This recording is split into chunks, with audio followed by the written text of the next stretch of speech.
Haleluya! PFA adalah gereja yang mengajarkan Injil Yesus Kristus berdasarkan kasih karunia. Renungan pagi ini luar biasa. Yesus memenuhi setiap tuntutan Allah terhadap Anda. Imamat 1 ayat 5 berkata, kemudian haruslah ia menyembelih lembu itu di hadapan Tuhan. Dan anak-anak Harun, imam-imam itu, harus mempersembahkan darah lembu itu dan menyiramkannya pada sekeliling mezbah yang di depan pintu kemah pertemuan. Saat bangsa Israel ada di padang gurun, Tuhan memerintahkan mereka untuk membangun kemah suci sebagai tempat pertemuan antara Dia dan mereka. Dekat pintu masuk kemah suci itu ada sebuah mezbah.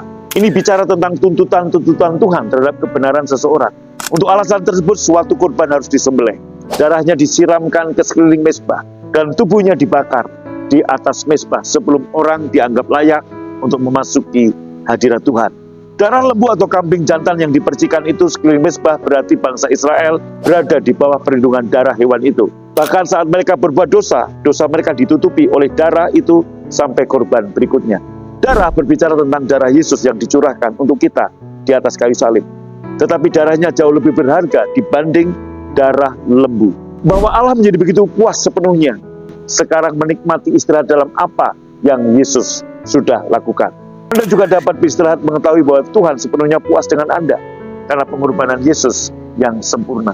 Bahkan jika Anda jatuh ke dalam dosa, Anda dapat berpaling pada darah Yesus. Dosa Anda bukan hanya ditutupi oleh darahnya, seperti darah lembu atau kambing jantan menutupi dosa. Tidak, dosa Anda telah dibasuh oleh darah Yesus. Bahkan dosa dan pelanggaran Anda tidak lagi diingat oleh Tuhan.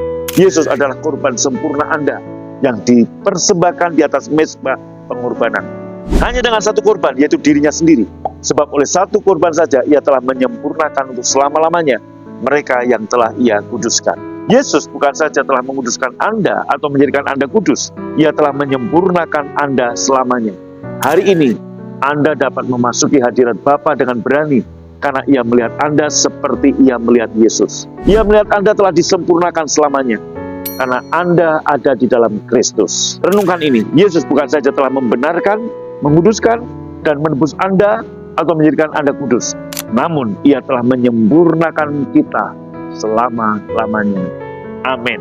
Saya berdoa renungan ini memberkati Anda, dan doa saya, mari taburkan renungan ini ke banyak mungkin orang supaya menjadi berkat bagi banyak orang lewat TikTok, Instagram, YouTube, maupun grup-grup WA. Bagi yang ada di YouTube, mohon like, subscribe, dan kirim ke banyak mungkin orang. Saya mengundang Anda untuk hadir dalam gereja, ibadah gereja PFA, gereja yang antusias, gereja yang penuh semangat, gereja yang mengabarkan Injil kasih karunia. God bless you dan shalom.